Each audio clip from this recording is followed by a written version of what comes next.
আচ্ছা, তো আমরা খুব সংক্ষেপে আমরা নারীবাদীদের এই অভিযোগটা খণ্ডন করার চেষ্টা করব।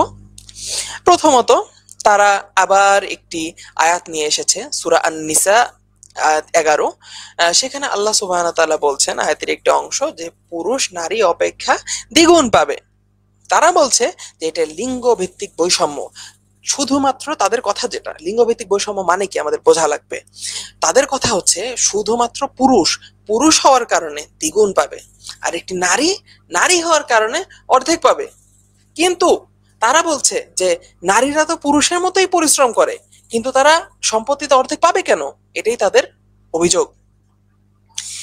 ইসলাম নারীদের দ্বিতীয় শ্রেণীর মানুষ মনে করে বলেই সম্পত্তিতে এ ধরনের বৈষম্য রয়েছে, এটাই তাদের অভিযোগ। আমরা এবার দেখে আসি এক্ষেত্রে ইসলামের দৃষ্টিভঙ্গিটা কি, ইসলাম কি বলতে চায়। প্রথমত, আগের বারের মতোই আমরা কোরআনের ওই আয়াতটিতে, আরেকটা আয়াতটিতে চলে যাই। সূরা আন-নিসার মধ্যে এসেছে যে পুরুষদের জন্য অংশ আছে তাদের উপার্জনের, আর নারীদের জন্য অংশ আছে তাদের উপার্জনের। সূরা আন-নিসা আয়াত 32। তাছাড়া তাদের যে আয়াতটি, এটা আমরা আবার নিয়ে এসেছি, এটি হচ্ছে তারা কোট করে। এবার কথা হচ্ছে দায়িত্ব ভিত্তিক ন্যায্যতা। যদি আমরা সার সংক্ষেপে বলি, তাহলে পুরুষের উপর খরচের বাধ্যবাধকতা থাকায় তাকে দ্বিগুণ অংশ দেওয়া হয়। নারী যা পায় তা পুরোপুরি তার নিজের, কাউকে দিতে হয় না। এই বিষয়ে আমরা বিস্তারিত এখন জানবো ইনশাআল্লাহ। প্রথম কথা, তারা যে জিনিসটা মানে আনার চেষ্টা করছে যে নারীরা সব ক্ষেত্রেই কম পায়, সব ক্ষেত্রে অর্ধেক পায়, এরকম নারী পুরুষ সমান অধিকার, এটা কিভাবে সম্ভব যে শুধুমাত্র লিঙ্গের ভিত্তিতে তারা অর্ধেক পাচ্ছে? এটা কোনোভাবেই সম্ভব না। ইসলাম নারীদেরকে দ্বিতীয় শ্রেণীর মানুষ মনে করে। তো আমরা তোমাদেরকে বলতে চাই যে সব ক্ষেত্রে নারীরা কম পায় না। ইসলামে ভিন্ন ভিন্ন 30টি উপরে উত্তরাধিকারের পরিস্থিতি রয়েছে। সব ক্ষেত্রে নারী তো অর্ধেক হয় না। যেমন আমরা কিছু উদাহরণ নিয়েছি যে বাবা মা উভয়ই জীবিত, তাহলে উভয় 1/3 ভাগ পায়, এটি একটি পরিস্থিতি। ভাই না থাকলে মেয়ে সম্পূর্ণ উত্তরাধিকারী হয়। যদি একা থাকে তাহলে অর্ধেক, যদি একাধিক থাকে তাহলে 2/3।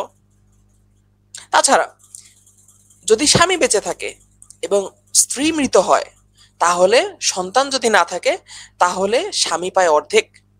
কিন্তু যদি স্ত্রী বেঁচে থাকে এবং স্বামী মারা যায় এবং সন্তান না থাকলে স্ত্রী পায় 4/1 তো এখানে আমাদের একটা বোঝার বিষয়, সেটা হচ্ছে এখানে লিঙ্গ নয়, পরিস্থিতি ও সম্পর্ক নির্ধারণ করে কাকে কত অংশ দেওয়া হবে। এবার আমরা আমাদের যুক্তির দৃষ্টিকোণ থেকে যে অস্ত্রটা নাস্তিকরা ক্লেম করে, নারীবাদীরা ক্লেম করে যে তাদের সবচেয়ে বড় অস্ত্র, তাদের সবচেয়ে বড় মানে জায়গা বলার, সেটা হচ্ছে যুক্তি। আমরা যুক্তির দৃষ্টিকোণ থেকে দেখি যে এই বিষয়ে ইসলামের যে পরিস্থিতি আছে এবং নারীকে অর্ধেক দেওয়ার বিষয়ে যুক্তি কি বলে, বা যুক্তি অনুসারে আমাদের কি মাথায় আসে। প্রথম কথা, নারীদের অর্থে কোনো দায় নেই, না বাবার, না স্বামীর, না সন্তানের। এর মানে কি? মানে হচ্ছে কোনো নারীর কোনো যদি অর্থ থাকে, না তার বাবাকে দেওয়া লাগবে, না তার স্বামীর পিছনে খরচ করা লাগবে, না তার সন্তানদের পিছনে খরচ করা লাগবে। নারী যখন অবিবাহিত থাকে তখন দায়িত্ব কার? দায়িত্ব তার বাবার। ইসলাম এই ব্যবস্থাটাই করে দিয়েছে। যখন সে বিবাহিত হয় তখন দায়িত্ব কার? দায়িত্ব তার স্বামীর। যখন সে স্বামী মারা যায় এবং মহিলা হয়তো তার সন্তান বড় হয়ে গেছে এবং সে হয়তো বৃদ্ধা হয়ে গেছে, এরকম কিছু, তখন দায়িত্ব কার? তার সন্তানের। সবচেয়ে প্রথমে হয়তো তার বড় সন্তানের, তারপরে তার পরবর্তী ছেলে সন্তানের, তার পরবর্তী ছেলে সন্তানের। এরকম করে ইসলাম সুন্দর একটি ব্যবস্থা করে দিয়েছে। এবং আমরা ওই স্লাইডে ফিরে যাই। পুরুষ পুরুষ যে সম্পত্তি পেয়ে থাকে তা দিয়েছে পরিবার চালায়, তাই এই বন্টনে ভারসাম্য রাখা হয়েছে। এ বিষয়ে আমরা উদাহরণের মাধ্যমে আমরা বোঝার চেষ্টা করি। আমরা একটি সুন্দর উদাহরণ নিয়ে এসেছি। প্রথমত, আমরা কল্পনা করি একটি ভাই ও একটি বোন এবং তাদের বাবার মৃত্যু হয়েছে। ধরুন বাবা রেখে গেছেন 6 লাখ টাকা।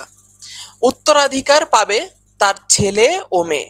কুরআনের বিধান অনুযায়ী ছেলের অংশ হবে মেয়ের দ্বিগুণ। তারা যে আয়াতটি নিয়ে এসেছে, তাহলে বন্টন কিভাবে হবে? বন্টন হবে ছেলে পাবে 4 লাখ টাকা এবং মেয়ে পাবে 2 লাখ টাকা। এটা কি বৈষম্য? এটা বৈষম্য যদি হয় তাহলে আমরা দেখে নিই কার কি কি দায়িত্ব রয়েছে। এটা আসলে যদি বৈষম্য হয় আমরা দেখে নিতে চাই ভাইয়ের কি দায়িত্ব এবং বোনের কি দায়িত্ব। আমরা এখানে পয়েন্ট আউট করেছি, প্রথম কথা, ওই যে যে ভাই যে 4 লাখ টাকাটি পেয়েছে, তার মা এবং বোনের ভরণ পোষণ, যেহেতু তার বাবা নেই, এবং যদি বোন অবিবাহিতা হয় অথবা বোনের স্বামী না থাকে, মারা গেছে, ওই ক্ষেত্রে মা ও বোনের ভরণ পোষণ সেই ভাইকেই নিতে হবে। পরবর্তীতে তার নিজের স্ত্রী ও সন্তানদের খরচ, আবার বলে রাখি, ওই যে যে বোনের কথা বলা হচ্ছে সে কিন্তু 2 লাখ টাকা পেয়েছে। ওই 2 লাখ টাকা পাওয়া সত্ত্বেও ইসলাম বলে যে ভাই তুমি তোমার বোনের ভরণ পোষণ নিবা, এটাই ইসলামের বিধান। ইসলাম এভাবেই নারীদেরকে সম্মানিত করেছে, নারীদের ওয়ার্কলোড, নারীদের কাজ কমিয়ে দিয়েছে। পরবর্তীতে মা ও বোনের পাশাপাশি তার নিজের স্ত্রী ও সন্তানদের খরচ যদি থাকে তাহলে চালানো লাগবে। প্রয়োজনে বোনের বিয়েতে সহায়তা, বোনের বিয়েতে তার সহায়তা করতে হবে যদি প্রয়োজন হয়। এমনকি যদি প্রয়োজন হয় তাহলে পরিবারের কারোর যদি ইমার্জেন্সি দরকার থাকে বা যে কোনো প্রয়োজন থাকে তাহলে সাহায্য করা ফরজ।